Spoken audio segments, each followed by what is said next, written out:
Di balik kesederhanaan seorang tukang becak, tersembunyi rahasia masa lalu yang mengguncang.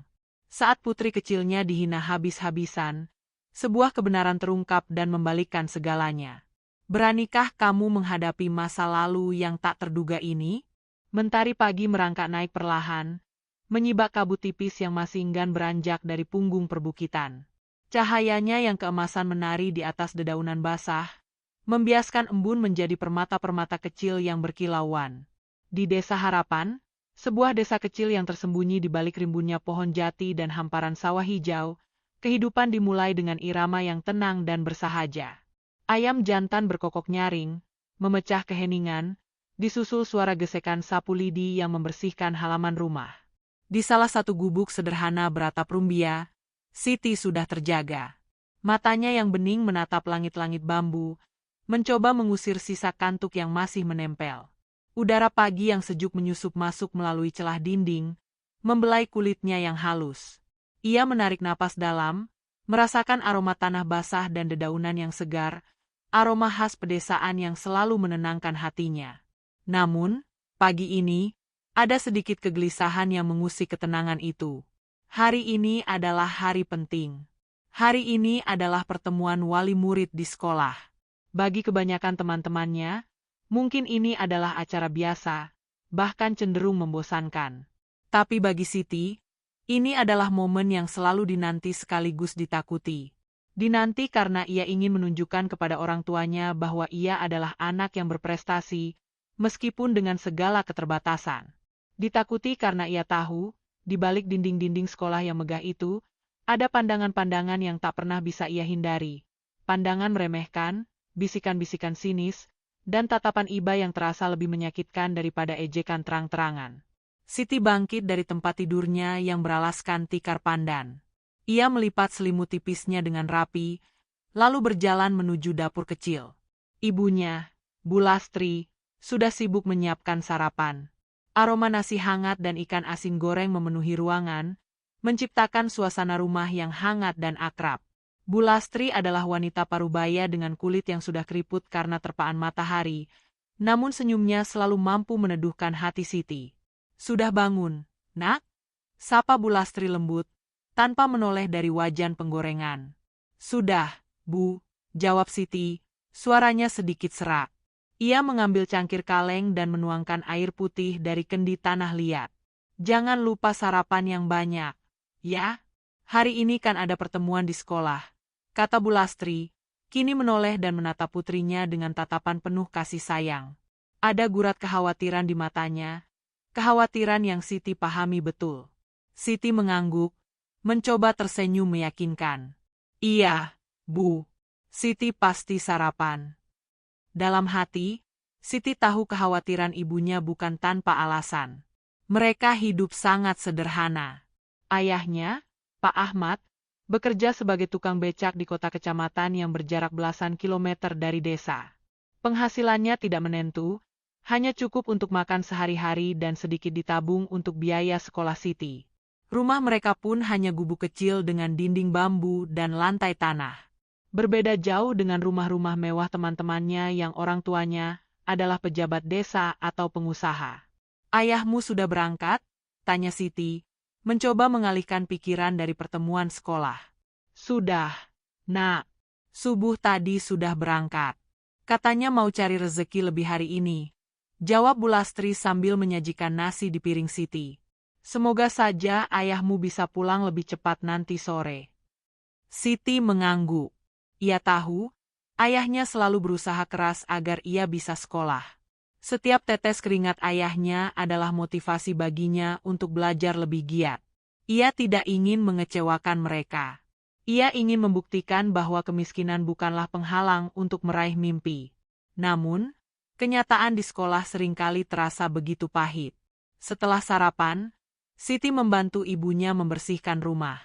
Ia menyapu halaman, mencuci piring, dan menyiram tanaman di depan gubuk. Setiap gerakan dilakukannya dengan cekatan, seolah ingin mengusir kegelisahan yang terus berputar di benaknya.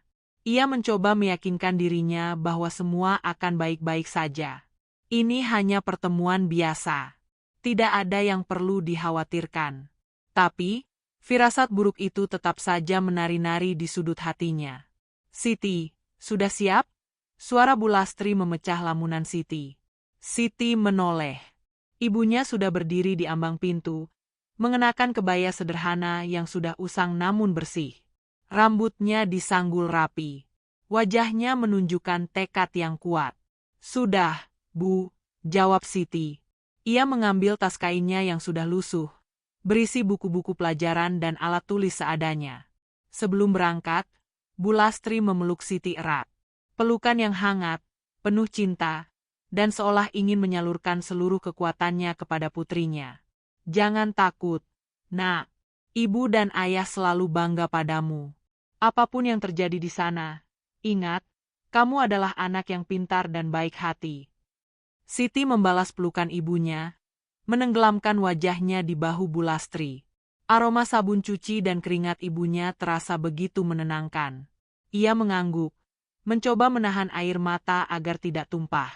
Terima kasih, Bu. Mereka berjalan kaki menuju sekolah. Jaraknya lumayan jauh, sekitar 2 kilometer melewati pematang sawah dan jalan setapak yang kadang becek. Selama perjalanan, Bu Lastri tak henti-hentinya memberikan semangat. Ia bercerita tentang masa kecilnya, tentang bagaimana ia harus berjuang untuk bisa sekolah, dan tentang impiannya agar Siti bisa meraih pendidikan yang lebih baik. Siti mendengarkan dengan seksama. Setiap kata dari ibunya adalah penguat. Ia tahu, ia tidak sendirian. Ia memiliki orang tua yang sangat mencintainya, yang rela berkorban apapun demi masa depannya. Namun, semakin dekat mereka dengan gerbang sekolah, semakin kuat pula detak jantung Siti. Ia bisa merasakan aura sekolah yang berbeda. Aura kemegahan yang terkadang terasa begitu dingin dan asing bagi anak desa sepertinya. Beberapa mobil dan sepeda motor sudah terparkir rapi di halaman sekolah. Orang tua siswa yang lain tampak mengenakan pakaian rapi, sebagian bahkan terlihat mewah. Mereka berbincang-bincang dengan riang, tertawa lepas, seolah tak ada beban. Siti merasa semakin kecil di tengah keramaian itu. Ia menunduk, mencoba menghindari tatapan mata yang mungkin saja menghakiminya. Ayo, Nak, kita sudah sampai, bisik Bu Lastri, menggenggam erat tangan Siti. Siti mengangkat kepalanya. Di depannya berdiri gerbang sekolah yang tinggi dan kokoh. Di atas gerbang itu, terpampang tulisan besar, Sekolah Dasar Harapan Jaya. Sebuah nama yang ironis, pikir Siti. Harapan Jaya, namun seringkali justru menjadi tempat di mana harapan-harapan kecil sepertinya diinjak-injak. Ia menarik napas panjang, mencoba menguatkan diri. Ini hanya pertemuan. Ia hanya perlu duduk, mendengarkan, dan pulang. Ia akan berusaha sekuat tenaga untuk tidak membiarkan kata-kata menyakitkan itu masuk ke dalam hatinya. Namun, jauh di lubuk hatinya, sebuah firasat buruk terus membayangi. Firasat bahwa hari ini akan ada sesuatu yang jauh lebih menyakitkan daripada hari-hari sebelumnya. Sebuah firasat yang akan segera menjadi kenyataan. Gerbang Sekolah Dasar Harapan Jaya menjulang tinggi, terbuat dari besi tempa yang dicat hijau lumut, memancarkan kesan kokoh dan angkuh. Di kedua sisinya, pilar-pilar besar berdiri tegak, seolah menjadi penjaga keagungan. Di belakang gerbang itu, bangunan-bangunan megah berlantai 2 dengan cat putih bersih dan genteng merah marun terhampar luas. Jendela-jendela kaca besar memantulkan cahaya matahari, membuat sekolah ini tampak bersinar, kontras sekali dengan gubuk sederhana tempat Siti tinggal. Bagi Siti, gerbang itu bukan hanya batas fisik, melainkan juga simbol dari jurang pemisah yang menganga antara dunianya dan dunia anak-anak kota. Siti dan Bu Lastri melangkah perlahan melewati gerbang. Aroma bunga sedap malam yang ditanam di sepanjang pagar sekolah tercium semerbak, namun tidak mampu meredakan kegelisahan di dada Siti. Suasana di dalam halaman sekolah jauh lebih ramai daripada yang ia bayangkan. Puluhan orang tua sudah berkumpul. Sebagian besar tampak modis dengan pakaian berkelas dan perhiasan berkilauan. Mereka berkelompok, berbincang dengan tawa renyah, seolah ini adalah pertemuan sosial belaka. Anak-anak yang mendampingi orang tua mereka berlarian dengan riang, mengenakan seragam sekolah yang rapi dan sepatu-sepatu mengilap. Pandangan Siti menyapu keramaian itu. Ia melihat teman-teman sekelasnya, Rina yang memakai pita rambut mahal, Tony yang mengenakan jam tangan digital, dan Lucy yang dijemput oleh mobil baru ayahnya. Mereka tampak begitu percaya diri, seolah dunia ini adalah milik mereka. Siti tanpa sadar menunduk, merapatkan diri ke samping ibunya. Ia merasa seperti debu di antara kerikil-kerikil permata. "Jangan menunduk, Nak," bisik Bu Lastri lembut, mengusap punggung Siti. "Kita datang untuk hal baik." Siti mencoba mengangkat dagunya sedikit, namun tatapan-tatapan yang mulai tertuju pada mereka membuat nyalinya menciut. Ia bisa merasakan bisikan-bisikan halus yang mengiringi langkah mereka. "Itu bukannya Siti, anak petani itu? Atau, ibunya kok pakai baju begitu ke sekolah?" Meskipun samar, kata-kata itu menancap di hatinya seperti duri. Ia tahu, penampilannya dan penampilan ibunya yang sangat sederhana selalu menjadi sasaran empuk cibiran. Mereka terus berjalan, melewati lapangan basket yang luas dan taman sekolah yang tertata apik, menuju aula utama tempat pertemuan akan diselenggarakan. Setiap langkah terasa berat, seolah ada beban tak kasat mata yang menekan pundak Siti. Ia melihat beberapa guru berdiri di depan pintu aula, menyambut para wali murid dengan senyum ramah. Namun, ketika mata salah satu guru, Bu Rita, seorang guru matematika yang terkenal cerewet, berpapasan dengannya, senyum di bibir Bu Rita mendadak memudar, tergantikan oleh kerutan kening dan tatapan menilai dari atas hingga bawah. Siti merasakan panas di pipinya. "Selamat pagi, Bu Lastri." "Dan Siti," sapa Bu Rita, suaranya terdengar datar, nyaris tanpa kehangatan. "Silakan masuk, tempatnya sudah disiapkan." Bu Lastri tersenyum tipis. "Selamat pagi, Bu Rita." "Terima kasih." Siti hanya mampu mengangguk pelan, menghindari tatapan mata Bu Rita yang terasa seperti menelanjanginya. Ia tahu, Bu Rita tidak pernah benar-benar menyukainya. Apalagi setelah insiden ketika Siti harus absen beberapa hari karena membantu ayahnya memanen padi di ladang. Memasuki aula, suasana terasa lebih formal. Deretan kursi plastik tersusun rapi menghadap panggung kecil di depan. Di atas panggung, meja panjang tertutup taplak putih sudah dihiasi dengan vas bunga. Di belakang meja itu, tampak beberapa orang duduk, termasuk Pak Budi, kepala sekolah. Pak Budi adalah seorang pria parubaya dengan tubuh tambun, rambut klimis, dan kacamata berbingkai emas. Wajahnya seringkali menampilkan senyum ramah yang terlihat dibuat-buat, namun di balik itu, Siti sering merasakan adanya sebuah arogansi tersembunyi. Ia dikenal sebagai kepala sekolah yang sangat menjunjung tinggi citra sekolah, seringkali mengabaikan aspek kemanusiaan demi prestise.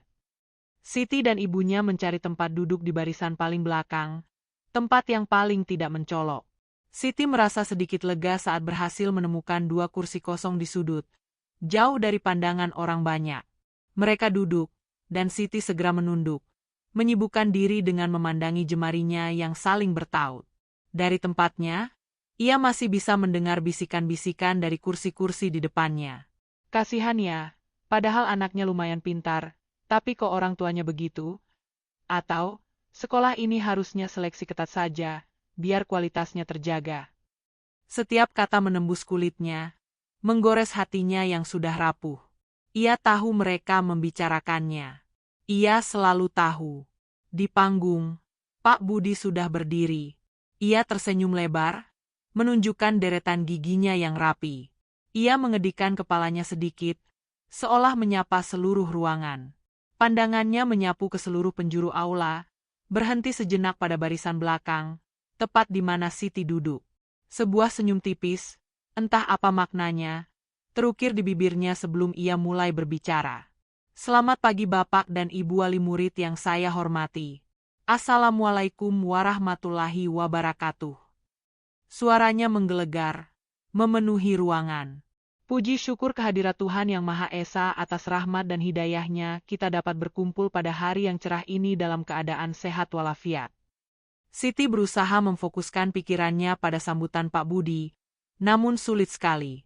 Kegelisahan terus menggerogotinya. Ia merasa tidak nyaman, seolah semua mata di ruangan itu tertuju padanya, menelanjanginya, dan menghakiminya.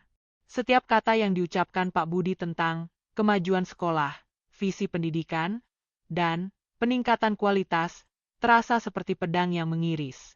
Ia tahu, dalam benak Pak Budi, dan mungkin juga para guru lainnya, ia tidak termasuk dalam kategori kualitas yang mereka inginkan. Ia adalah anomali, sebuah noda dalam citra sempurna yang ingin mereka bangun. Perasaan tidak berdaya mulai merayapi hatinya. Ia ingin sekali menghilang, lenyap dari ruangan ini, dari pandangan-pandangan yang menghakimi itu. Ia ingin kembali ke gubuk sederhananya, ke pelukan ibunya, ke sawah-sawah yang menenangkan jiwanya. Namun, ia tidak bisa. Ia harus tetap di sini, menghadapi apapun yang akan datang. Dan ia tahu, firasat buruknya dari pagi tadi sepertinya akan segera terbukti. Ini baru permulaan, dan ia sudah merasa tercekik. Suara Pak Budi menggelegar di seluruh aula, memecah keheningan yang tegang. Ia berdiri tegak di atas panggung, dengan senyum yang dipaksakan, tangannya sesekali mengayun penuh percaya diri. Bapak dan Ibu wali murid yang saya muliakan, ucapnya, pertemuan kita hari ini memiliki agenda yang sangat penting. Kita akan membahas tentang peningkatan mutu pendidikan di Sekolah Dasar Harapan Jaya, rencana pengembangan fasilitas, dan tentunya, kontribusi kita bersama untuk mencapai visi sekolah yang unggul dan berdaya saing. Siti mencoba menarik napas dalam, memejamkan mata sejenak, berharap bisa memblokir suara dan tatapan di sekelilingnya. Namun, percuma. Ia bisa merasakan tatapan Bu Rita dan guru-guru lain yang duduk di samping Pak Budi, sesekali melirik ke arahnya dan ibunya di barisan belakang. Bisikan-bisikan dari kursi depan pun semakin jelas terdengar, seolah sengaja tidak disembunyikan. Kontribusi ya? Jangan-jangan cuma minta uang lagi. Celetuk seorang ibu di barisan tengah, suaranya terdengar sinis. Itulah, Bu. Padahal SPP sudah mahal. Timpal ibu di sebelahnya. Pak Budi pura-pura tidak mendengar. Ia melanjutkan pidatonya dengan lancar, membahas tentang pentingnya peran serta orang tua dalam mendukung program sekolah. Semakin lama ia berbicara, semakin Siti merasa ada nada terselubung dalam setiap kalimatnya. Bukan sekadar ajakan partisipasi, melainkan semacam tuntutan, bahkan ancaman halus. Kita semua tahu, lanjut Pak Budi, kini nada suaranya sedikit meninggi, bahwa pendidikan berkualitas memerlukan dukungan penuh. Tidak hanya dari pihak sekolah, tetapi juga dari bapak dan ibu sekalian. Dukungan finansial, moral, dan juga perhatian terhadap perkembangan akademik putra-putri kita. Ia berhenti sejenak, pandangannya kini tertuju langsung pada barisan belakang, pada Siti. Jantung Siti berdebar kencang. Ia tahu, momen inilah yang paling ia takutkan. Momen di mana ia akan dijadikan contoh negatif, tanpa disebutkan namanya secara langsung, namun semua orang akan tahu siapa yang dimaksud. Kita tidak bisa hanya mengandalkan sekolah, Pak Budi melanjutkan, nadanya kini lebih dingin. Jika ada siswa yang kurang dalam hal fasilitas belajar, atau bahkan tidak mampu memenuhi kebutuhan dasar sekolah, bagaimana mereka bisa bersaing? Bagaimana mereka bisa mengikuti pelajaran dengan baik? Ini adalah tanggung jawab kita bersama. Sebuah desahan pelan terdengar dari beberapa orang tua. Bu Lastri, yang duduk di samping Siti, meremas jemarinya. Siti bisa merasakan tubuh ibunya menegang. Kata-kata Pak Budi terasa seperti cambuk yang menghantam. Itu adalah serangan terang-terangan yang dibalut dengan retorika manis tentang kualitas dan daya saing. Salah satu guru, Pak Anwar, guru olahraga yang terkenal suka meremehkan siswa miskin, ikut menyambar. Betul sekali, Pak Kepala Sekolah. Kadang saya kasihan melihat anak-anak yang seragamnya lusuh, sepatunya bolong, atau tidak punya buku pegangan lengkap. Bagaimana mereka bisa semangat belajar kalau penampilan saja sudah minder? Meskipun Pak Anwar tidak menyebut nama, Siti merasa seolah ribuan mata menusuknya. Ia menunduk semakin dalam, berusaha menyembunyikan wajahnya yang sudah memerah. Seragamnya memang sudah lusuh, hasil tambalan sana-sini. Sepatunya memang sudah tipis solnya. Ia tahu itu, dan ia malu. Sangat malu. Dan yang lebih parah, lanjut Pak Anwar, suaranya kini penuh nada iba yang dibuat-buat. Ada juga orang tua yang sepertinya kurang peduli. Anak-anak dibiarkan begitu saja, tidak diawasi belajarnya, tidak dibekali dengan nutrisi yang cukup. Padahal, gizi itu penting untuk konsentrasi belajar. Bu Lastri menggenggam tangan Siti erat-erat. Genggaman itu gemetar. Siti tahu ibunya terluka. Ia juga terluka. Hati Siti mencelos. Setiap kata yang keluar dari mulut para guru terasa seperti menancapkan pisau. Bukan hanya meremehkannya, tetapi juga menyalahkan orang tuanya, orang tua yang sudah berkorban mati-matian demi dirinya. Kita semua ingin anak-anak kita sukses, bukan? Timpal Burani, guru bahasa Indonesia yang terkenal angkuh. Maka dari itu, standar harus kita naikkan. Kita tidak bisa menoleransi jika ada siswa yang kualitasnya tidak sejalan dengan visi sekolah kita yang sudah berpredikat unggulan. Kata, kualitas, dan standar terus-menerus diulang, seolah itu adalah mantra sakral. Namun, bagi Siti, kata-kata itu hanyalah kedok untuk menyingkirkan mereka yang tidak mampu secara finansial. Ia merasa seperti sebuah beban bagi sekolah, sebuah aib yang harus disingkirkan. Air mata mulai menggenang di pelupuk mata Siti. Ia menggigit bibir bawahnya kuat-kuat, mencoba menahan isakan. Ia tidak ingin menangis di sini. Ia tidak ingin menunjukkan kepada mereka bahwa ia lemah. Tapi, setiap kalimat yang meluncur dari bibir para guru dan kepala sekolah terasa seperti menghancurkan harga dirinya sedikit demi sedikit. Maka dari itu, Pak Budi kembali mengambil alih pembicaraan. Nadanya kini lebih tegas. Sekolah akan menerapkan kebijakan yang lebih ketat. Bagi siswa yang tidak bisa memenuhi standar minimum, baik itu dalam hal kelengkapan atribut, partisipasi dalam program sekolah, atau bahkan, maaf saya harus mengatakan ini, dalam hal penampilan dan kebersihan, maka kami akan mengevaluasi ulang keberadaan mereka di sekolah ini. Kalimat itu menohok telak. Siti merasakan darahnya berdesir dingin. Ini bukan lagi sekadar sindiran. Ini adalah ancaman nyata. Evaluasi ulang keberadaan, itu artinya ia bisa saja dikeluarkan dari sekolah. Mimpi-mimpinya, perjuangan orang tuanya, semua akan hancur begitu saja karena ia miskin. Ia mengangkat kepalanya sedikit, menatap Pak Budi dengan mata berkaca-kaca. Pak Budi membalas tatapannya dengan dingin, tanpa sedikit pun rasa kasihan. Seolah-olah, Siti hanyalah angka statistik, bukan seorang anak yang memiliki perasaan, impian, dan harga diri. Aula terasa semakin panas. Bukan karena suhu udara, melainkan karena suasana yang mencekam. Siti merasa terpojok, terhimpit oleh pandangan-pandangan merendahkan dan kata-kata tajam yang terus menusuk. Ia merasakan dirinya semakin mengecil, tidak berdaya, seolah ingin menghilang dari muka bumi ini. Ini adalah awal dari neraka bagi Siti. Dan ia tahu, ini baru permulaan. Udara di aula terasa semakin berat, mencekik. Kata-kata tajam Pak Budi dan para guru, yang tadinya hanya sindiran halus, kini berubah menjadi hujan ejekan yang bertubi-tubi. Siti merasakan setiap ucapan menusuknya, menghujam tepat di ulu hatinya yang sudah remuk. Ia menunduk, menyembunyikan wajahnya di balik helaian rambutnya yang agak panjang, berharap bisa luput dari pandangan mata yang menghakimi. Namun, percuma. Suara-suara itu seolah mengelilinginya, merasuk hingga ke sumsum tulang. Saya seringkali bingung. Suara Burita, guru matematika yang sinis itu, kembali memotong keheningan.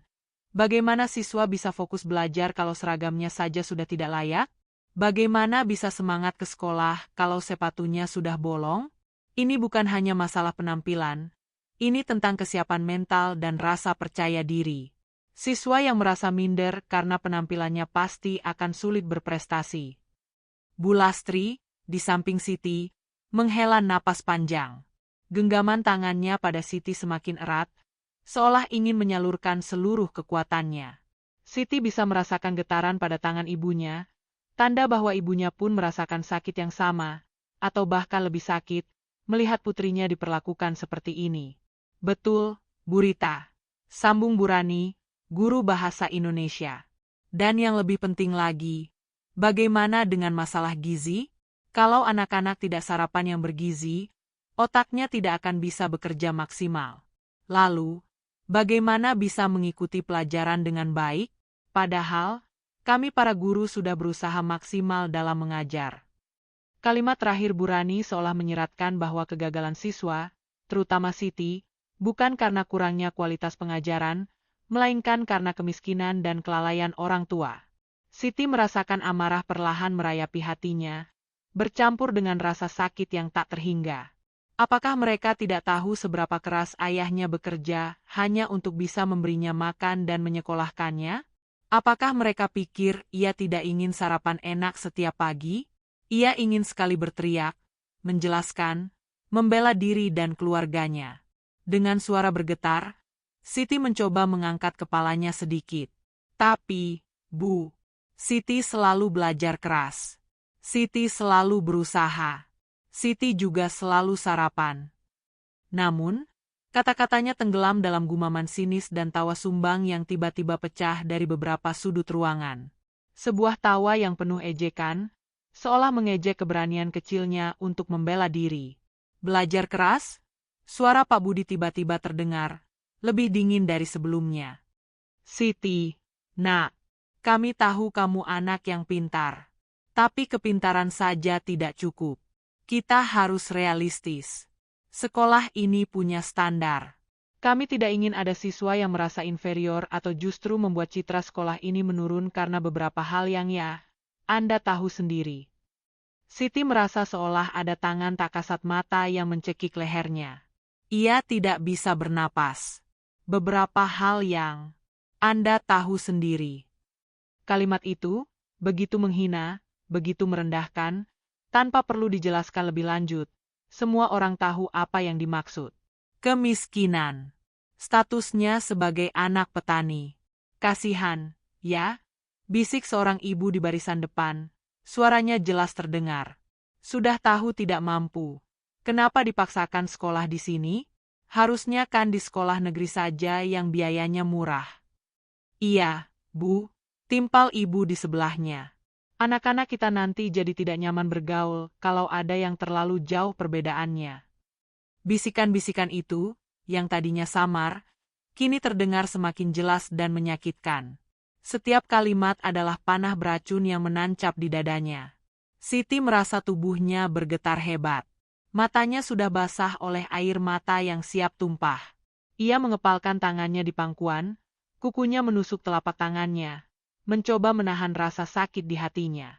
Lagi pula, Bu Lastri, Bu Rita kembali berbicara, kali ini langsung menatap Bu Lastri dengan tatapan tajam. Apakah Bapak dan Ibu yakin bisa terus memenuhi kebutuhan sekolah Siti? Tahun depan ada rencana kenaikan biaya pembangunan dan uang kegiatan ekstrakurikuler. Belum lagi seragam baru, buku-buku baru. Apa tidak lebih baik Siti disekolahkan di tempat lain saja yang sesuai dengannya? Kemampuan ekonomi keluarga. Pertanyaan itu, yang seharusnya terdengar sebagai nasihat, justru terasa seperti usiran halus. Kata-kata Bu Rita menghantam Bu Lastri telak. Wajah ibunya memucat, tangannya yang menggenggam Siti semakin dingin. Siti bisa merasakan keputusasaan yang tiba-tiba menyelimuti ibunya. Kami akan usahakan, Bu, jawab Bu Lastri dengan suara pelan dan serak, hampir tak terdengar. Usaha saja tidak cukup, Bu Lastri, potong Pak Budi, suaranya penuh otoritas. Ini masalah komitmen. Kami tidak ingin ada siswa yang tiba-tiba putus sekolah di tengah jalan karena tidak sanggup membayar. Itu akan merusak citra sekolah. Seolah ingin memperparah keadaan, Pak Anwar menambahkan, kalau Siti memang pintar, seharusnya tidak masalah kalau dipindahkan ke sekolah lain yang lebih sederhana, kan? Justru di sana dia bisa jadi yang paling menonjol. Di sini, persaingan ketat, Bu. Apalagi kalau ada beban tambahan seperti Anda tahu sendiri. Siti merasakan seluruh tubuhnya panas dingin. Ia tidak sanggup lagi mendengarkan. Ejekan-ejekan itu, yang bertubi-tubi, seperti palu godam yang menghancurkan satu persatu harga dirinya. Ia merasa seperti boneka yang dipertontonkan, dicemooh, dan direndahkan di depan banyak orang. Setiap kalimat adalah sayatan, setiap tawa adalah tusukan. Ia ingin menjerit, ingin lari, ingin menghilang dari muka bumi ini. Air mata yang tadinya ia tahan, kini tak bisa dibendung lagi. Setetes, lalu 2 tetes, kemudian mengalir deras membasahi pipinya. Bahunya mulai bergetar. Ia berusaha sekuat tenaga untuk tidak mengeluarkan suara isakan, namun sulit sekali. Rasa sakit di hatinya terlalu besar. Ia merasa begitu kecil, begitu tidak berharga, begitu tidak berdaya. Pandangan matanya mulai kabur oleh air mata. Ia melihat lantai aula, keramik putih yang dingin, seolah ikut mengejeknya. Ia mendengar bisikan-bisikan lain yang semakin keras. Lihat, dia nangis. Atau, memang sensitif sekali ya anak itu. Siti tidak peduli lagi. Yang ia tahu, hatinya hancur berkeping-keping. Dunia di sekitarnya terasa berputar, dan ia merasa seolah akan terjatuh kapan saja. Ia seperti ikan yang terdampar, sendirian di tengah lautan penghinaan. Hanya ada suara cemoohan, tawa sumbang, dan tatapan merendahkan yang memenuhi ruang pertemuan itu. Ini bukan lagi sekadar pertemuan wali murid. Ini adalah pengadilan terbuka yang menghakiminya karena kemiskinannya. Dan ia, Siti, anak seorang tukang becak, adalah terdakwanya. Isakan tertahan Siti akhirnya lolos dari bibirnya, pecah menjadi sebuah tangisan pilu yang nyaris tak bersuara. Bahunya berguncang hebat, air mata membasahi pipinya tanpa henti, menetes di atas seragam sekolahnya yang lusuh. Ia merasa dunianya runtuh. Kata-kata dari Pak Budi, Bu Rita, Pak Anwar, dan Bu Rani, bagaikan ribuan pisau yang menusuk-nusuk hatinya, menghancurkan setiap serpihan harga diri yang tersisa. Siti, nak jangan menangis, bisik Bu Lastri, suaranya parau, ikut menahan tangis. Ia mengusap punggung putrinya dengan lembut, mencoba menenangkan. Namun, ia tahu, kata-kata itu tidak akan mampu menghentikan badai di hati Siti. Bu Lastri sendiri merasakan sakit yang luar biasa.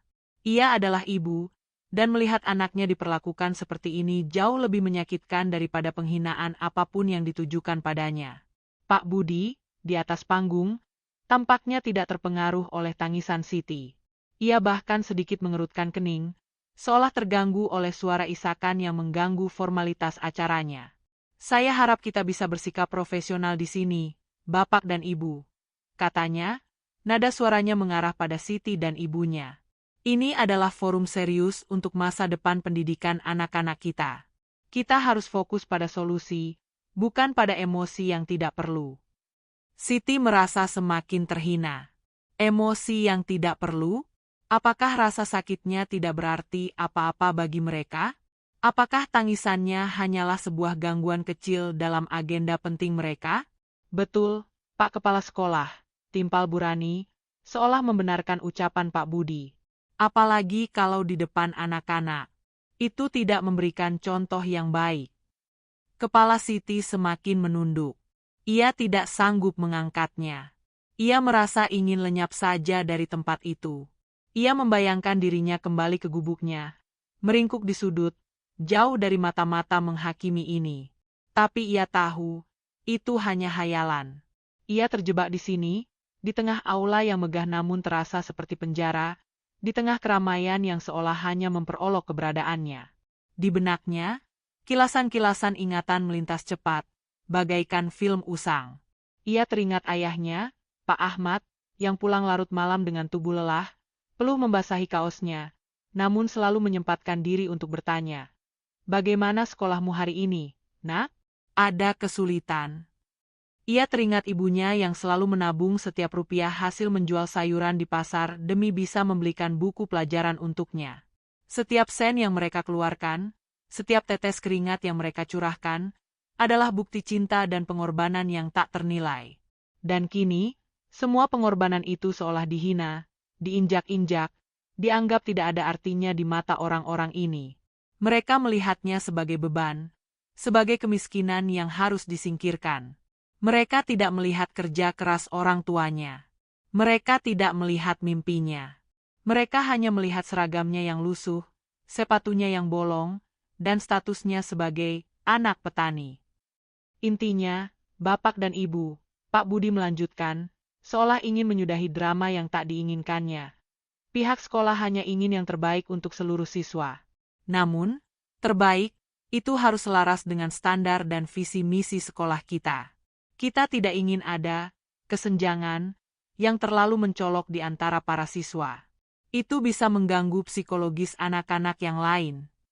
Kata kesenjangan terdengar seperti palu godam terakhir yang menghantam sisa-sisa pertahanan Siti. Itu adalah pernyataan telanjang tentang betapa tidak diinginkannya orang miskin di sekolah bergengsi ini.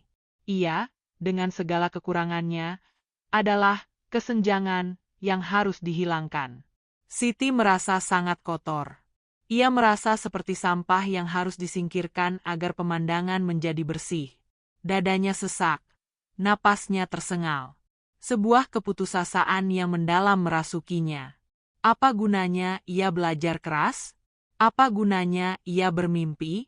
Jika pada akhirnya, semua itu hanya akan dihakimi oleh status dan harta benda. Jadi, kami meminta kerjasama yang baik dari semua pihak. Tambah Pak Anwar, nadanya lebih lunak, namun tetap ada kesan merendahkan. Mari kita pastikan anak-anak kita mendapatkan yang terbaik. Dan yang terbaik itu adalah yang sesuai dengan standar sekolah. Di tengah keramaian aula, yang kini diwarnai bisikan-bisikan kasihan dari beberapa wali murid yang lebih simpatik, Siti merasa semakin terisolasi. Ia adalah pusat perhatian, namun bukan karena prestasi, melainkan karena aib yang mereka capkan padanya. Ia merasa seolah semua mata menelanjanginya, menguliti setiap detail kemiskinannya, dan menertawakannya. Sebuah gambaran tiba-tiba muncul di benaknya. Ia berdiri di tengah lapangan yang luas, sendirian, sementara ribuan pasang mata menatapnya dengan pandangan meremehkan. Angin dingin berembus, membekukan darahnya. Ia berusaha berlari, namun kakinya terasa terpaku. Ia berusaha berteriak, namun suaranya tercekat di tenggorokan. Ia hanya bisa menunduk, menerima semua hinaan itu, hingga ia merasa seluruh tubuhnya mati rasa. Siti, ayo kita keluar sebentar, bisik Bulastri, khawatir melihat kondisi putrinya. Ia mencoba memegang tangan Siti, namun Siti menarik tangannya. Siti menggeleng lemah, air mata masih mengalir deras. Ia tidak ingin lari. Ia ingin menghadapinya, meskipun ia tahu ia akan hancur. Ia ingin melihat sampai sejauh mana kekejaman mereka bisa berjalan. Ia ingin mengingat setiap detail dari penghinaan ini, agar kelak, jika ia berhasil, ia tidak akan pernah lupa betapa sakitnya direndahkan. Namun, di dalam lubuk hatinya, sebuah pertanyaan besar menggaung. Apakah ia mampu bertahan? Apakah ia memiliki kekuatan untuk terus berdiri di tengah badai ini? Ia merasa tidak berdaya. Ia merasa sangat kecil. Ini adalah titik terendah dalam hidupnya. Dan entah bagaimana, ia tahu, hari ini tidak akan berakhir begitu saja. Sebuah firasat aneh, campur aduk antara keputusasaan dan harapan yang tak terdefinisi, mulai menari di benaknya yang kacau. Udara di aula terasa semakin panas, tidak tertahankan. Tangisan Siti yang tertahan, berbaur dengan bisikan-bisikan kasihan dan pandangan jijik, menciptakan simfoni kepedihan yang menindas. Pak Budi dan para guru di atas panggung tampak puas, seolah baru saja berhasil menyelesaikan misi penting. Mereka sudah berhasil membuat Siti, dan tentu saja ibunya, merasa begitu kecil, begitu tidak berarti. Siti masih menunduk, bahunya bergetar hebat. Ia hanya ingin menghilang. Ia ingin bumi menelannya bulat-bulat. Ia bisa merasakan air mata Bulastri yang kini juga menetes di rambutnya, tanda betapa hancurnya hati seorang ibu melihat anaknya diperlakukan seperti ini. Pertemuan wali murid ini, yang seharusnya menjadi ajang komunikasi dan kebersamaan, telah berubah menjadi panggung penghinaan yang kejam. Baiklah, Bapak dan Ibu. Suara Pak Budi kembali memecah kesunyian yang mencekam. Dengan ini saya rasa pembahasan kita tentang standar kualitas siswa sudah cukup jelas. Mari kita beranjak ke agenda berikutnya, yaitu rencana. Tiba-tiba, sebuah suara berat dan tegas memotong ucapan Pak Budi. Bukan suara yang berasal dari dalam aula, melainkan dari ambang pintu. Suara itu begitu jelas, begitu berwibawa, hingga membuat semua orang di ruangan itu sontak terdiam. Mohon maaf, permisi. Apakah pertemuan ini masih berlangsung? Semua mata di ruangan itu, termasuk Siti dan Bulastri, serentak menoleh ke arah pintu. Rasa ingin tahu mengalahkan suasana tegang sebelumnya. Di ambang pintu, berdirilah sesosok pria. Pria itu mengenakan kaos oblong putih yang sedikit lusuh, celana panjang bahan yang sudah pudar, dan sendal jepit karet. Di tangannya, ia memegang sebuah helm proyek berwarna kuning yang sudah kusam, dan di bahunya, sebuah tas kain kecil yang biasa dipakai tukang becak. Rambutnya hitam legam, sebagian disisir ke belakang, sebagian lagi dibiarkan acak-acakan. Wajahnya dipenuhi guratan lelah, hasil dari terpaan matahari dan kerja keras. Ia tampak sangat sederhana, bahkan lebih sederhana dari penampilan Bulastri.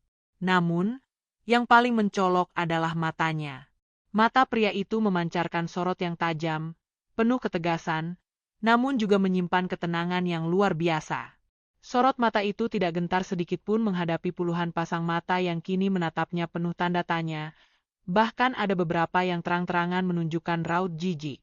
Siti tertegun. Jantungnya berdesir. Meskipun penampilannya sangat sederhana, Siti mengenali pria itu. Itu ayahnya, Pak Ahmad. Ia tidak menyangka ayahnya akan datang. Ayahnya seharusnya masih bekerja di kota kecamatan. Kapan ia pulang? Mengapa ia ada di sini? Pikirannya berkecamuk. Rasa malu kembali menyeruak, bercampur aduk dengan kebingungan. Bagaimana jika ayahnya juga ikut dihina karena penampilannya? Bulastri juga sama terkejutnya. Ahmad, kamu kenapa di sini? Bisiknya pelan, lebih kepada dirinya sendiri. Pak Budi, yang terpotong ucapannya, menatap pria di ambang pintu dengan dahi berkerut. Ia merasa jengkel. Siapa pria ini? Berani-beraninya mengganggu acaranya yang sakral. Maaf, Bapak ini siapa? Ada perlu apa datang ke sini dengan pakaian seperti itu? Tanya Pak Budi, nadanya merendahkan, penuh dengan otoritas yang tidak suka diganggu. Pria itu, Pak Ahmad, tidak menjawab pertanyaan Pak Budi secara langsung. Ia melangkah masuk ke dalam aula, perlahan namun pasti. Setiap langkahnya terasa mantap, tidak ada keraguan sedikit pun. Ia berjalan melewati deretan kursi, melewati tatapan-tatapan sinis dan bisikan-bisikan jijik yang mulai terdengar lagi. Lihat, siapa itu? Tukang becak. Jangan-jangan mau minta sumbangan ya? Haduh, sudah pertemuan penting malah diganggu orang seperti ini. Siti menahan napas. Ia berharap ayahnya tidak mendengar bisikan-bisikan itu, atau jika mendengarnya, tidak akan terpengaruh. Namun, Pak Ahmad tampak tidak peduli. Matanya lurus menatap ke depan, ke arah panggung, tempat Pak Budi dan para guru duduk. Akhirnya, Pak Ahmad berhenti tidak jauh dari barisan tempat Siti dan Bulastri duduk. Ia menoleh sedikit, menatap Siti. Sebuah senyum tipis, penuh kehangatan, terukir di bibirnya. Senyum yang seolah mengatakan, "Tidak apa-apa, Nak. Ayah di sini." Senyum itu, yang begitu tulus, seketika membuat bendungan air mata Siti yang tadinya mulai surut, kini kembali mengalir deras. Kali ini, bukan air mata kesedihan, melainkan air mata lega. Ayahnya ada di sini. Ayahnya datang. Pak Ahmad kemudian kembali menatap Pak Budi di atas panggung. Tatapannya kini berubah. Ada campuran ketegasan dan kebijaksanaan yang terpancar dari sorot matanya. "Maafkan saya mengganggu jalannya pertemuan, Bapak Kepala Sekolah," kata Pak Ahmad. Suaranya tenang namun jelas terdengar di seluruh ruangan. Ia tidak menggunakan nada merendahkan seperti kebanyakan wali murid yang lebih kaya saat berbicara dengan Pak Budi. "Saya adalah ayah dari Siti.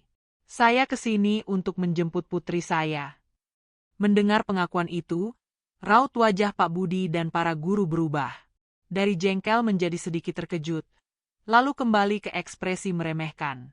"Oh, jadi Anda ayahnya Siti," kata Pak Budi, nadanya semakin sinis. "Kami sedang membicarakan masa depan pendidikan, Bapak. Dan terus terang saja, kedatangan Anda dengan penampilan seperti ini sangat tidak pantas dan mengganggu suasana formal kami." Beberapa guru mengangguk setuju. Bu Rita bahkan melipat tangannya di dada, menunjukkan ketidaksukaannya. Saya mengerti, Bapak Kepala Sekolah, jawab Pak Ahmad, suaranya tidak bergeming. Namun, saya rasa ada yang lebih penting daripada sekadar penampilan atau formalitas. Saya mendengar sekilas pembicaraan Anda tentang kualitas, standar, dan kesenjangan. Saya juga mendengar bagaimana putri saya dan istri saya direndahkan di hadapan banyak orang. Saya rasa, ini bukan hanya tentang masa depan pendidikan, tetapi juga tentang martabat dan harga diri manusia. Aula mendadak sunyi senyap. Kata-kata Pak Ahmad, yang diucapkan dengan tenang namun penuh bobot, seolah menampar keras semua yang hadir. Pak Budi dan para guru terdiam, terkejut oleh keberanian tukang becak itu. Mereka tidak menyangka akan ada balasan seperti ini. Siti menatap ayahnya tak percaya. Ada sesuatu yang berbeda dari ayahnya hari ini. Sebuah aura yang belum pernah ia lihat sebelumnya. Ayahnya yang biasanya ramah dan pendiam, kini memancarkan kekuatan yang tak terduga. Sebuah kekuatan yang akan segera mengubah segalanya. Keheningan itu, yang tadinya mencekam karena kesedihan, kini menjadi keheningan yang penuh antisipasi. Keheningan yang membeku melingkupi aula setelah pernyataan Pak Ahmad. Para guru dan Pak Budi saling pandang, raut wajah mereka menunjukkan keterkejutan. Mereka jelas tidak menyangka seorang tukang becak akan berani berbicara dengan nada setegas itu, apalagi menyinggung soal martabat dan harga diri. Ejekan dan bisikan sinis yang tadinya memenuhi ruangan kini mereda, tergantikan oleh atmosfer ketegangan yang aneh. Bapak Ahmad, maksud saya. Pak Budi akhirnya memecah keheningan, nada suaranya sedikit goyah. Ia masih berusaha mempertahankan wibawanya. Kami tidak tahu apa yang Anda maksud. Kami hanya membahas tentang standar sekolah dan masa depan siswa. Pak Ahmad tersenyum tipis, sebuah senyuman yang tidak sampai ke matanya. Ada kesedihan yang dalam di sana, namun juga ketenangan yang tak tergoyahkan. Ia melangkah maju 2 langkah, kini berdiri di tengah aula, tidak jauh dari barisan depan, tepat di mana semua mata bisa melihatnya dengan jelas. Siti mengangkat kepalanya, matanya terpaku pada sosok ayahnya. Ada firasat kuat bahwa sesuatu yang besar akan terjadi. Saya mengerti, Bapak Kepala Sekolah, ucap Pak Ahmad, suaranya kini lebih lembut, namun tetap penuh wibawa, seolah ia sedang berbicara di hadapan rapat dewan direksi, bukan pertemuan wali murid di sebuah desa. Saya datang ke sini tidak untuk mencari masalah, apalagi membuat keributan. Saya hanya ingin sedikit meluruskan pandangan yang mungkin keliru tentang kemiskinan dan harga diri seseorang. Pak Ahmad berhenti sejenak, tatapannya menyapu seluruh ruangan, dari Pak Budi dan para guru yang kini tampak gelisah, hingga ke wajah-wajah wali murid yang lain yang penasaran. Saya tahu, penampilan saya saat ini mungkin membuat sebagian besar dari Anda meremehkan saya. Lanjutnya, suaranya tanpa sedikit pun nada mengeluh, justru penuh ketulusan. Seorang tukang becak. Ya, itu adalah pekerjaan saya sekarang. Pekerjaan yang saya jalani dengan bangga. Karena dari sinilah saya mencari nafkah halal untuk keluarga saya, untuk menyekolahkan putri saya, Siti. Beberapa wali murid mulai berbisik lagi, namun kali ini bisikan itu berisi keheranan, bukan cemoohan. Pak Ahmad tidak terintimidasi. Namun, kata Pak Ahmad, kini matanya menatap lurus ke arah Pak Budi, Bu Rita, Pak Anwar, dan Bu Rani. Ada satu hal yang mungkin tidak pernah Anda ketahui. Dulu, jauh sebelum saya menjadi tukang becak ini, saya adalah seorang pengusaha. Satu kata itu, pengusaha. Suara desahan kaget memenuhi aula. Semua mata melotot, terkejut. Siti sendiri merasakan jantungnya melonjak. Pengusaha? Ayahnya? Ia selalu tahu ayahnya punya masa lalu yang misterius. Namun tidak pernah ia membayangkan ini. Bukan hanya pengusaha kecil-kecilan, lanjut Pak Ahmad, seolah membaca keterkejutan mereka. Saya membangun sebuah perusahaan ekspor-impor yang sangat besar. Memiliki banyak anak cabang, ribuan karyawan. Aset kami tersebar di berbagai kota besar, bahkan hingga ke luar negeri. Saya sering bepergian dengan pesawat pribadi, rapat di hotel bintang 5, dan memakai setelan jas mahal setiap hari. Siti menahan napas. Ini adalah cerita yang ia dengar dari neneknya dulu. Cerita tentang Paman Ahmad yang kaya raya, yang selalu ia kira hanya dongeng. Sekarang, ayahnya mengatakannya sendiri. Raut wajah Pak Budi, Bu Rita, Pak Anwar, dan Bu Rani kini berubah total. Dari keterkejutan, menjadi ketidakpercayaan, lalu perlahan-lahan, ketakutan mulai terpancar di mata mereka. Dahi mereka berkerut, bibir mereka sedikit terbuka, seolah tak mampu mengucapkan sepatah kata pun. Saya memiliki rumah megah, mobil mewah, dan kekayaan yang mungkin bagi sebagian orang tidak akan habis 7 turunan. Suara Pak Ahmad tetap tenang, nyaris datar. Saya pernah berada di puncak dunia bisnis. Saya pernah menjadi orang yang sangat dihormati, bahkan disegani oleh banyak pejabat dan kolega. Tapi itu tidak mungkin. Bu Rita akhirnya bersuara. Suaranya lemah, hampir seperti bisikan. Bapak kan tukang becak. Pak Ahmad tersenyum pahit. Memang, itu adalah kenyataan saya sekarang. Tapi bukan berarti masa lalu saya tidak pernah ada. Ia lalu menghela napas panjang, seolah mengumpulkan kekuatan untuk melanjutkan kisah pahitnya. Saya mengalami kebangkrutan hebat. Sebuah badai ekonomi global menghantam bisnis saya. Saya kehilangan segalanya. Rumah, mobil, perusahaan, semuanya ludes. Bahkan, saya sempat terlilit hutang yang sangat besar. Saya terpuruk, sangat terpuruk. Selama beberapa bulan, saya bahkan tidak berani keluar rumah. Saya kehilangan semua yang saya miliki, kecuali satu hal. Pak Ahmad berhenti sejenak, tatapannya kini beralih ke Siti, lalu ke Bu Lastri. Ada kelembutan yang luar biasa di matanya. Saya hanya tidak kehilangan keluarga saya. Istri saya, Bu Lastri, tetap setia di sisi saya.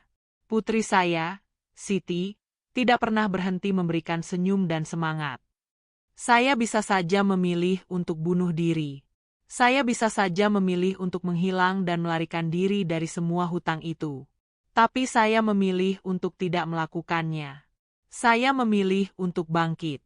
Saya memutuskan untuk memulai hidup baru, jauh dari hiruk-pikuk kemewahan yang pernah melenakan saya. Kini, semua orang di aula benar-benar terdiam. Mereka terpaku, seolah sedang mendengarkan sebuah dongeng, namun kenyataan di depan mata mereka terlalu nyata. Saya memilih untuk hidup sederhana di desa ini, lanjut Pak Ahmad. Saya memilih pekerjaan sebagai tukang becak, karena itu adalah pekerjaan halal yang bisa saya lakukan tanpa harus berhutang budi pada siapapun. Saya ingin menunjukkan kepada diri saya sendiri, kepada keluarga saya, dan kepada dunia, bahwa martabat sejati tidak ditentukan oleh seberapa banyak harta yang kita miliki, tetapi oleh seberapa tulus kita menjalani hidup dan menghargai setiap rezeki yang diberikan Tuhan. Dan yang terpenting, suara Pak Ahmad kini penuh penekanan, saya ingin mengajarkan kepada putri saya, Siti, bahwa kejujuran, kerja keras, dan kerendahan hati adalah kekayaan yang sesungguhnya. Saya ingin dia tumbuh menjadi pribadi yang tidak pernah meremehkan orang lain, meskipun ia berada di posisi yang tinggi. Karena saya sendiri pernah merasakan bagaimana rasanya berada di puncak, dan bagaimana rasanya terjatuh hingga ke titik paling bawah. Pak Budi dan para guru, yang tadinya angkuh, kini tampak memucat. Keringat dingin mulai membasahi dahi Pak Budi. Wajah Bu Rita dan Bu Rani tampak kaku, pucat pasi. Pak Anwar menelan ludah berulang kali. Mereka yang tadinya begitu lantang merendahkan Siti dan keluarganya, kini menyadari kesalahan fatal mereka. Mereka telah menghina orang yang ternyata memiliki masa lalu yang jauh lebih gemilang, dan kebijaksanaan hidup yang jauh lebih mendalam dari yang pernah mereka bayangkan. Suasana di aula berubah drastis. Bukan lagi tegang karena amarah, melainkan tegang karena rasa malu, penyesalan, dan ketakutan yang mendalam. Semua mata kini menatap Pak Ahmad dengan campuran rasa hormat dan kengerian. Sebuah plot twist yang tak pernah mereka duga, mengubah semua tatanan kekuasaan dan superioritas yang mereka bangun di sekolah ini. Pak Ahmad, tukang becak yang sederhana, telah berhasil membalikan keadaan hanya dengan untaian kata-kata yang penuh kebenaran. Suasana di aula berubah total, dari ketegangan yang pahit menjadi kebisuan yang mematikan. Pengakuan Pak Ahmad tentang masa lalunya sebagai seorang konglomerat yang jatuh bangkrut, lalu memilih hidup sederhana, menghantam Pak Budi dan para guru seperti petir di siang bolong. Raut wajah mereka, yang tadinya congkak dan merendahkan, kini pucat pasi, tergantikan oleh rasa malu, penyesalan, dan ketakutan yang kentara. Mereka tidak lagi duduk tegak di kursi kebesaran, melainkan sedikit membungkuk, seolah terbebani oleh kesalahan yang baru saja terkuak. Pak Budi, si kepala sekolah yang selalu menjaga citra dan gengsi, kini tampak gemetar. Kacamata berbingkai emasnya sedikit melorot di hidungnya. Namun ia tak peduli. Bibirnya terbuka sedikit, seolah ingin mengucapkan sesuatu, namun tak ada suara yang keluar. Keringat dingin membasahi pelipisnya. Selama bertahun-tahun ia membangun reputasinya sebagai pemimpin sekolah unggulan, dan kini, reputasi itu terancam runtuh di hadapan seorang tukang becak. Burita, guru matematika yang sinis, tampak mematung. Matanya melotot, pandangannya kosong. Ia teringat semua sindiran tajamnya kepada Siti, semua ejekannya tentang seragam lusuh dan sepatu bolong. Bagaimana mungkin ia, seorang guru terpandang, merendahkan seorang anak yang ayahnya adalah mantan pengusaha sukses? Rasa ngeri merayapi hatinya. Pak Anwar, guru olahraga yang pongah, menelan ludah berulang kali. Tangannya yang tadinya bersedekap, kini terkulai lemas di samping tubuhnya. Ia membayangkan semua kata-kata kasarnya tentang gizi dan penampilan yang ia tujukan pada Siti. Bayangan itu kini berbalik menghantuinya, menusuk kesadarannya. Burani, guru bahasa Indonesia yang angkuh, tampak paling syok. Ia yang paling lantang menyuarakan kualitas dan standar sekolah. Kini ia menyadari betapa piciknya pandangannya.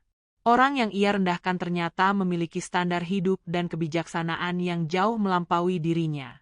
Wajahnya memerah padam, antara malu dan takut. Di tengah kebisuan yang mencekam itu, Pak Ahmad kembali angkat bicara.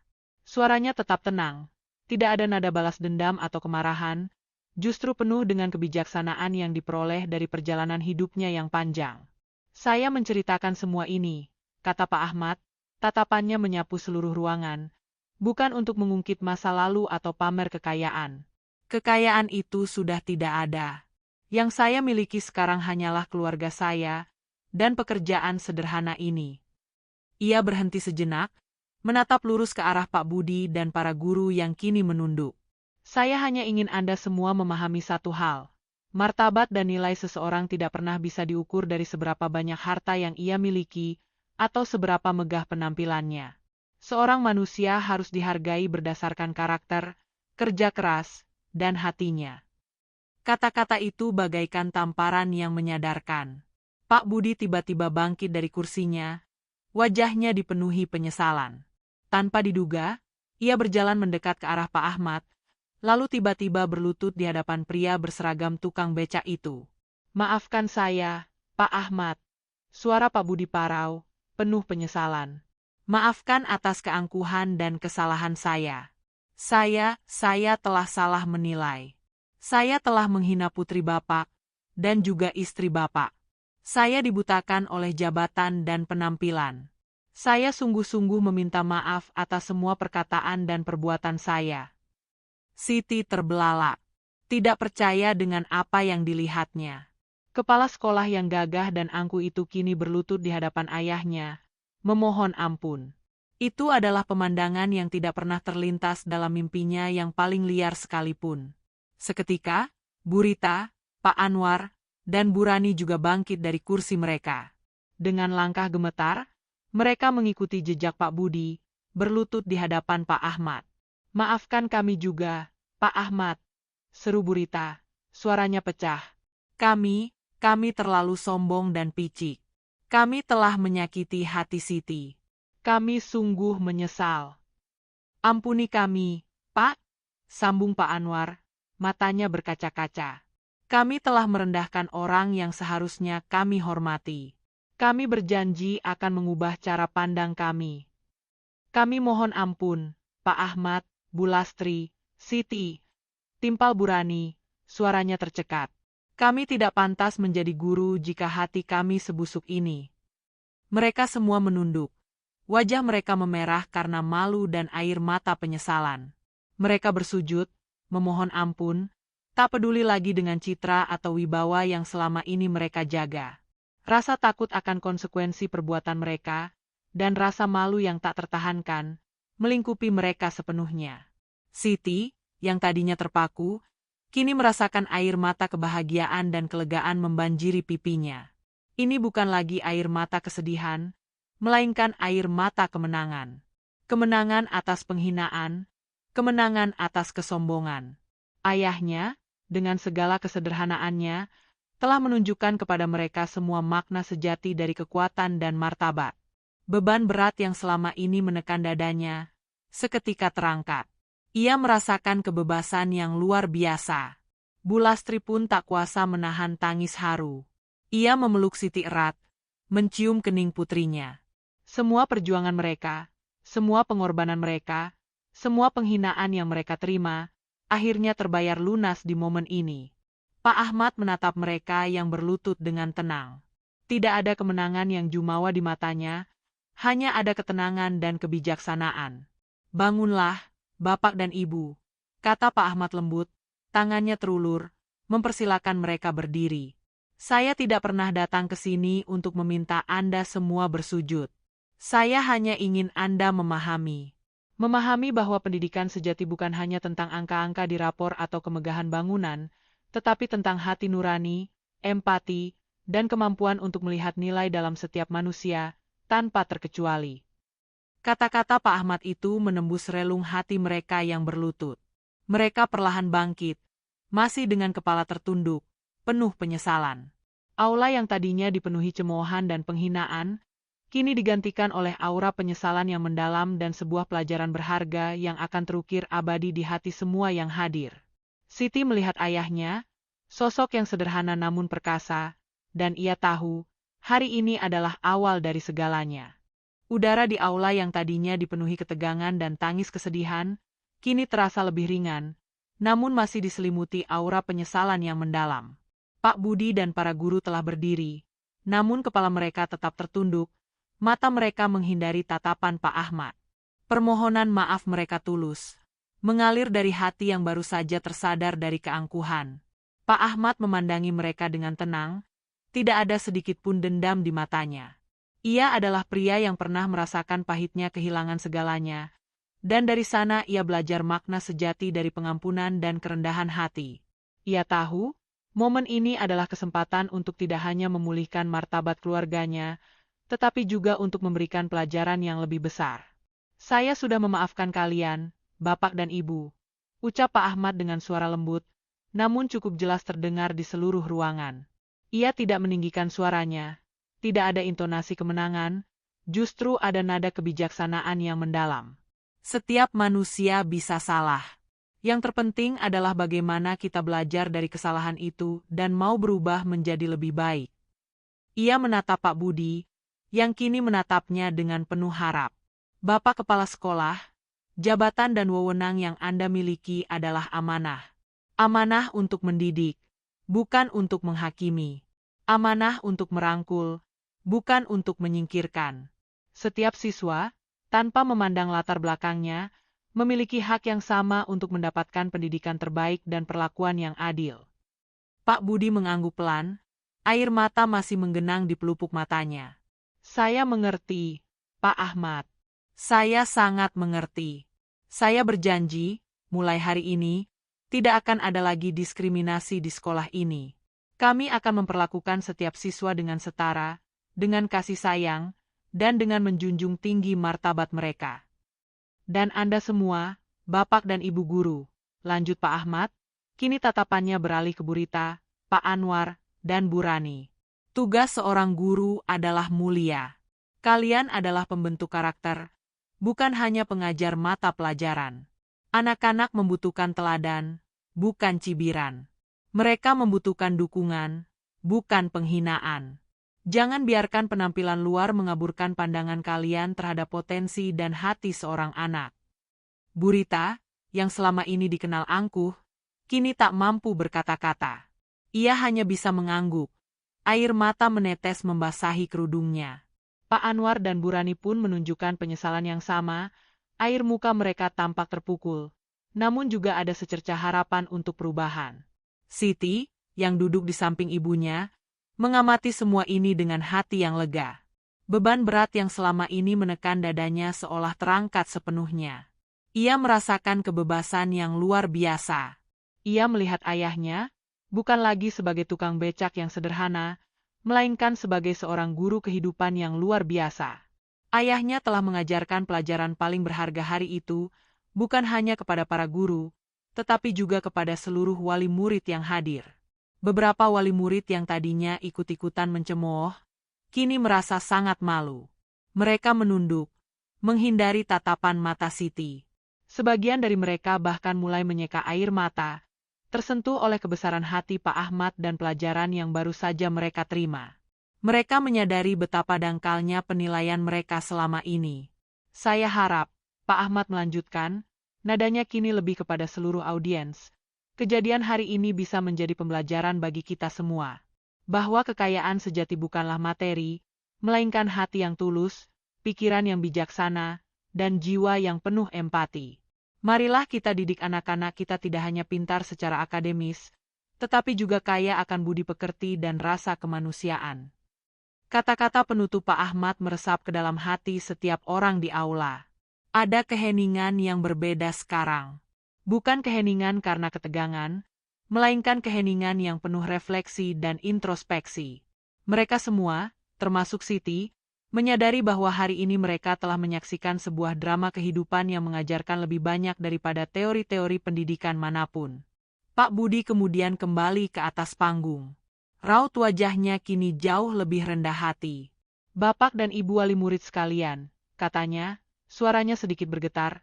Saya mewakili seluruh jajaran staf pengajar di Sekolah Dasar Harapan Jaya, sekali lagi memohon maaf yang sebesar-besarnya kepada Bapak Ahmad, Ibu Lastri, dan Ananda Siti. Kami mengakui kesalahan kami, dan kami berjanji untuk menjadikan insiden ini sebagai titik balik bagi sekolah kami. Ia menatap Siti, dan kali ini, ada ketulusan yang terpancar dari matanya. Siti, nak, kamu adalah siswa yang pintar dan berhak mendapatkan yang terbaik. Sekolah ini akan mendukungmu sepenuhnya. Kami akan memastikan tidak ada lagi perlakuan tidak adil di sini.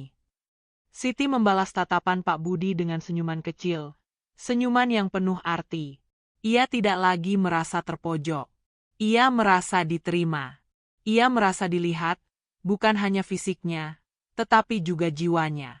Pertemuan wali murid, yang tadinya dipenuhi air mata kepedihan, berakhir dengan suasana haru dan penuh harapan baru. Para wali murid mulai bubar, namun kali ini, tidak ada lagi bisikan sinis atau tatapan merendahkan. Beberapa dari mereka bahkan mendekati Siti dan Bu Lastri, meminta maaf secara pribadi, atau memberikan senyum hangat yang baru pertama kali Siti lihat dari mereka. Siti dan ibunya bangkit dari kursi mereka. Bu Lastri mengusap pipi Siti, senyumnya kini merekah sempurna. Kita pulang, nak, bisiknya, suaranya penuh rasa syukur. Mereka berjalan keluar aula, diiringi tatapan hormat dari banyak orang. Pak Ahmad berjalan di samping mereka, masih dengan kaos lusuhnya, namun ia tampak jauh lebih gagah dan berwibawa daripada siapapun di ruangan itu. Siti memandang ayahnya, dan di dalam hatinya, sebuah keyakinan kuat tumbuh. Martabat bukanlah tentang seberapa tinggi status sosial atau seberapa banyak harta yang dimiliki, melainkan tentang karakter, keberanian, dan hati yang tak pernah berhenti menghargai sesama. Mentari memang bersinar di balik awan mendung, dan kini, sinarnya terasa jauh lebih terang dari sebelumnya. Mentari memang bersinar di balik awan mendung, dan kini, sinarnya terasa jauh lebih terang dari sebelumnya. Siti berjalan keluar aula sekolah, menggandeng erat tangan ibunya, Bu Lastri, dengan Pak Ahmad melangkah tenang di sisi mereka. Langkah Siti terasa ringan, seolah beban bertonton yang selama ini menindih pundaknya telah lenyap. Ia menatap langit biru di atasnya, merasakan kehangatan matahari membelai wajahnya. Udara sore itu terasa begitu segar, tidak lagi sesak seperti saat ia berada di dalam aula. Tidak ada lagi bisikan-bisikan sinis yang mengikuti mereka. Sebaliknya, Beberapa wali murid yang tadinya mencibir kini menunduk hormat saat berpapasan. Ada pula yang memberanikan diri mendekat, sekadar menyapa dan melontarkan senyum penuh penyesalan. Siti membalas senyum itu, hatinya dipenuhi perasaan lega dan damai. Ia tahu, momen ini telah mengubah banyak hal, bukan hanya bagi dirinya, tetapi juga bagi pandangan banyak orang. Pak Budi, kepala sekolah, keluar dari aula tak lama setelah mereka. Ia tidak lagi menunjukkan raut muka angkuh atau sombong. Wajahnya tampak lebih lembut. Matanya penuh kesadaran. Ia mendekati Pak Ahmad, yang sedang berbicara pelan dengan Bu Lastri.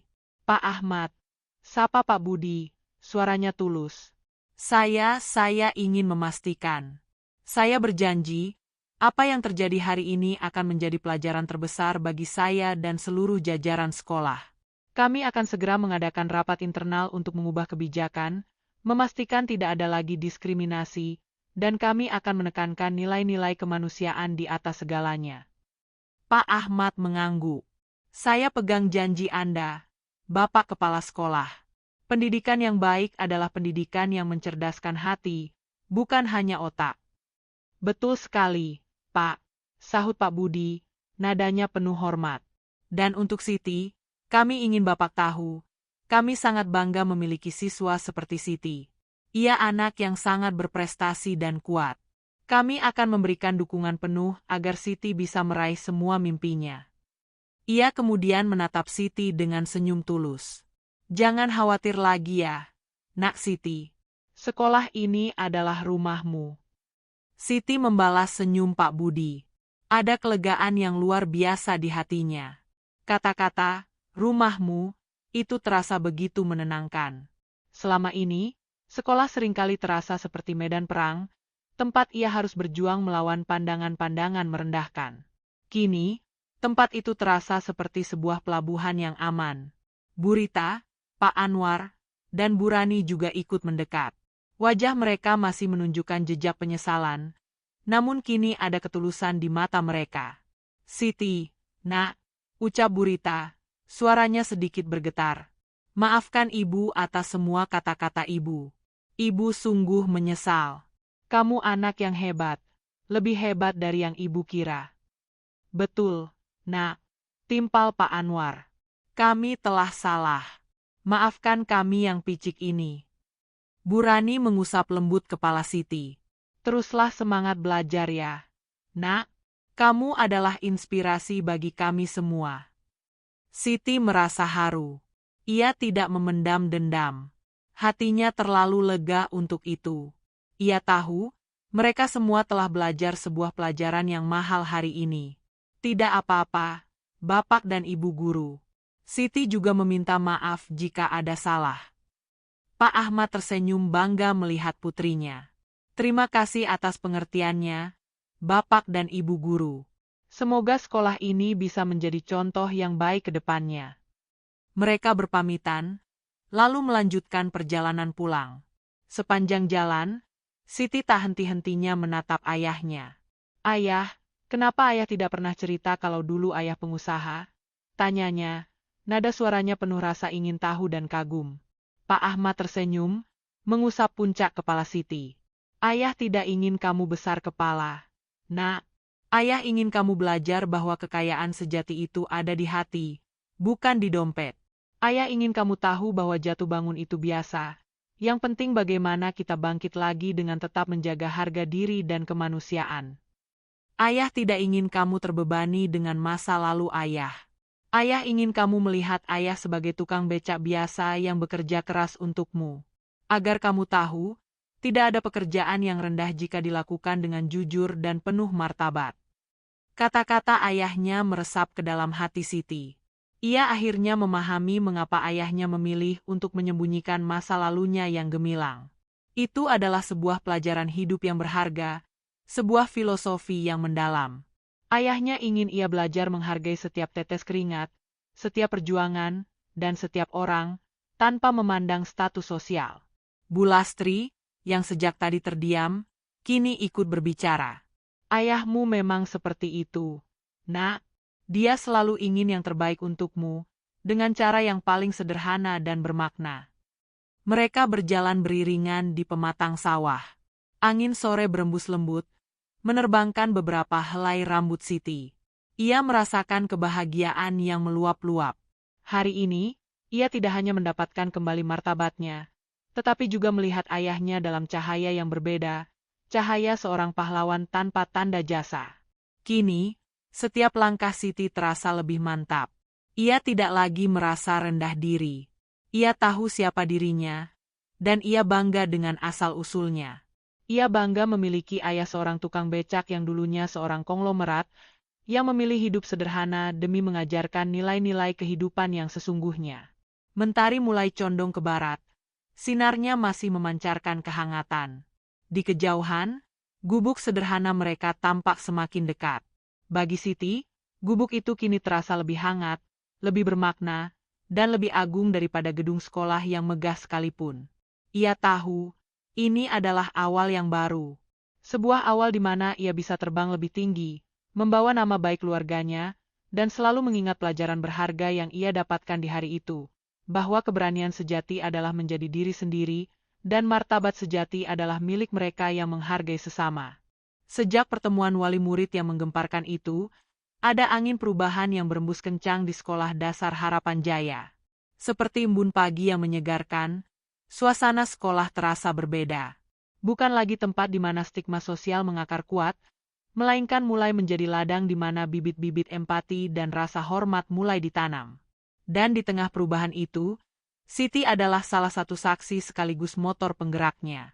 Hari-hari Siti di sekolah berubah drastis. Ia tidak lagi menjadi sasaran bisikan atau tatapan meremehkan.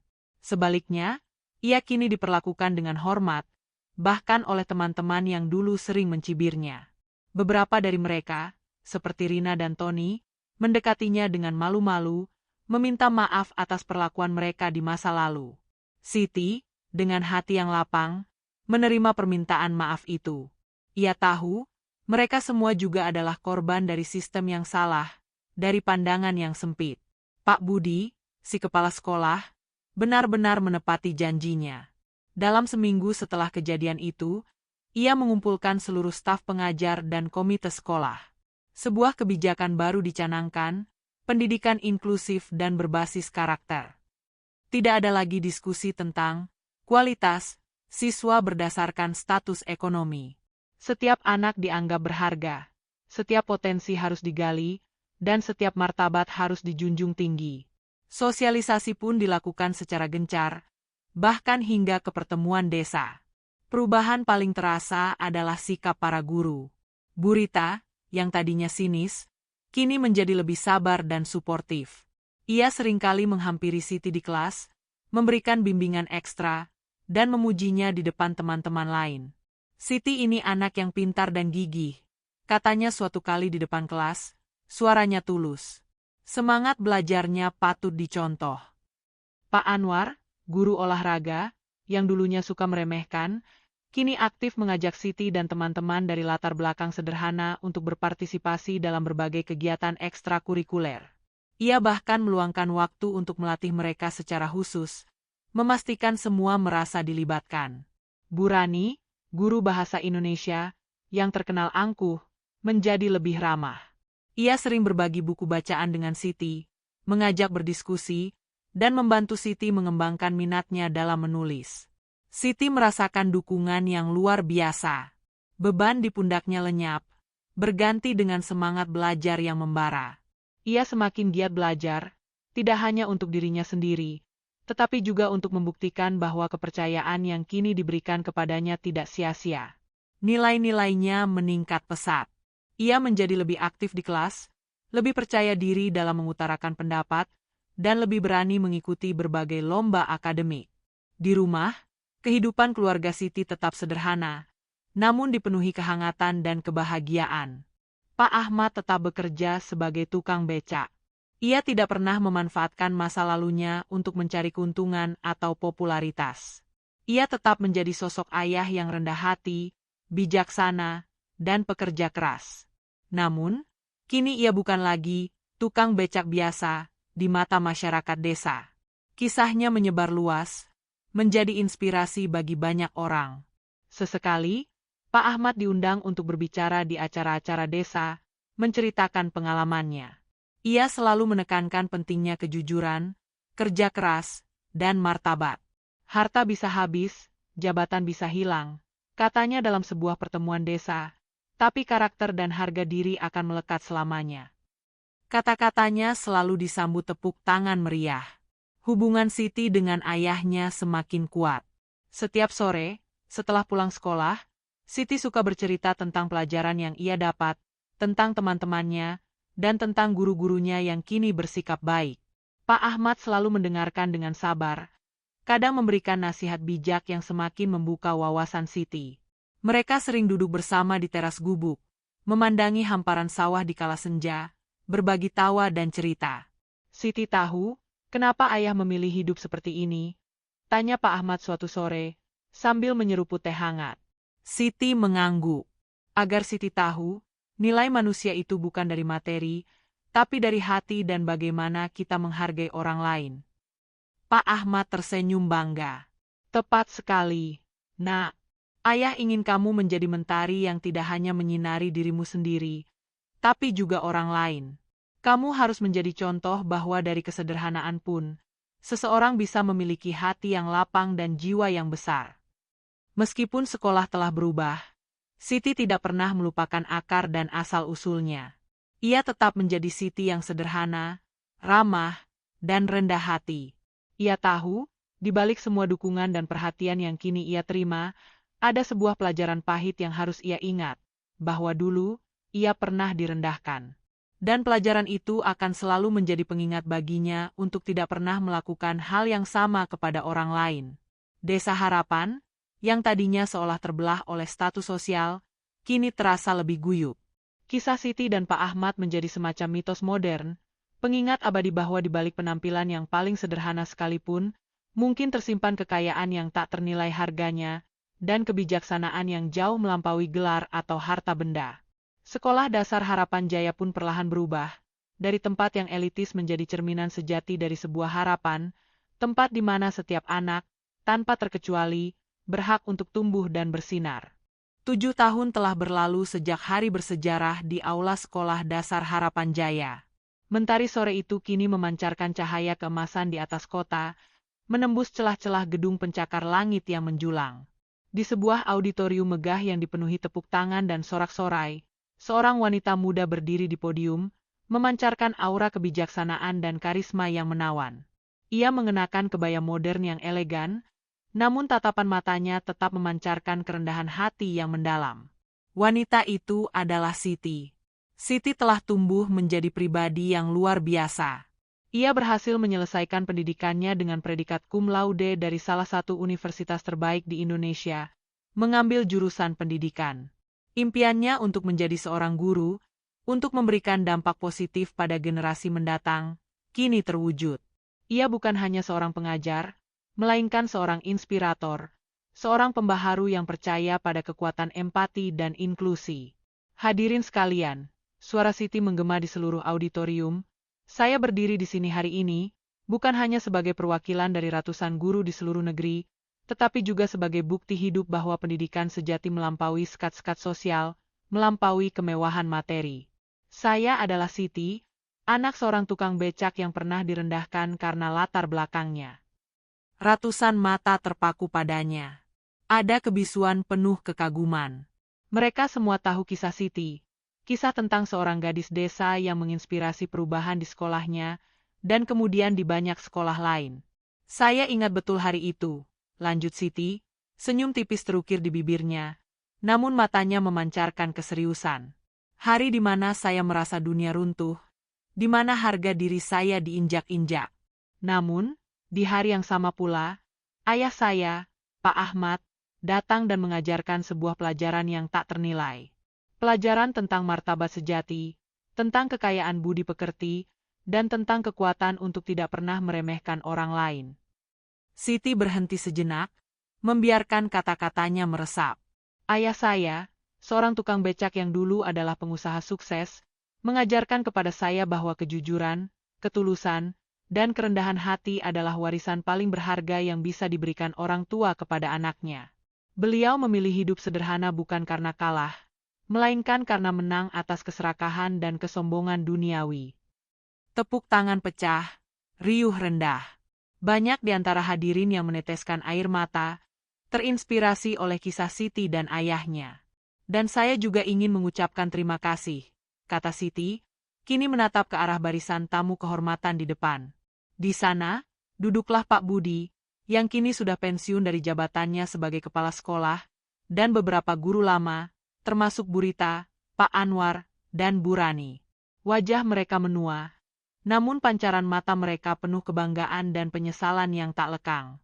Terima kasih kepada para guru dan kepala sekolah saya di masa lalu, yang melalui kesalahan mereka, justru mengajarkan saya arti penting dari sebuah perubahan. Pak Budi, Bu Rita, Pak Anwar, dan Bu Rani mengangguk haru. Mereka tahu, merekalah yang dimaksud. Mereka telah menjadi bagian dari kisah perubahan Siti, dari sisi yang salah, namun akhirnya belajar dan bertransformasi. Sekolah Dasar Harapan Jaya, di bawah kepemimpinan baru yang terinspirasi oleh kejadian itu, kini menjadi salah satu sekolah percontohan dalam pendidikan inklusif. Tidak ada lagi diskriminasi. Setiap anak dididik dengan penuh kasih sayang dan penghargaan. Setelah pidatonya, Siti disambut dengan pelukan hangat dari Pak Budi dan para guru lamanya. Kami bangga padamu, Nak Siti, bisik Pak Budi, matanya berkaca-kaca. Siti tersenyum tulus. Semua berkat pelajaran dari bapak dan ibu juga. Di bangku penonton, Pak Ahmad dan Bu Lastri duduk berdampingan, menyaksikan putri mereka bersinar.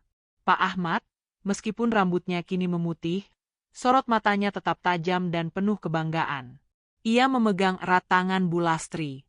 Lihat, Bu, bisik Pak Ahmad, suaranya parau menahan haru. Mentari kita sudah bersinar terang. Bu Lastri tersenyum, air mata kebahagiaan menetes di pipinya. Lebih terang dari yang kita bayangkan, Pak. Siti tidak pernah melupakan akar dan asal-usulnya. Ia sering pulang ke Desa Harapan, mengunjungi gubuk lamanya, bercengkerama dengan penduduk desa, dan memberikan motivasi kepada anak-anak. Ia tetap menjadi Siti yang sederhana, ramah, dan rendah hati. Kisah Pak Ahmad dan Siti telah menjadi legenda di desa, diceritakan turun-temurun sebagai pengingat abadi tentang kebijaksanaan, keberanian, dan makna sejati dari kekayaan. Jejak inspirasi yang mereka tinggalkan tidak hanya mengubah satu sekolah, tetapi juga menyentuh banyak hati dan mengubah cara pandang masyarakat. Siti, dengan senyum merekah di bibirnya dan hati yang penuh syukur, mengenang hari itu di aula sekolah. Hari yang pahit, namun menjadi titik balik yang membentuk siapa dirinya.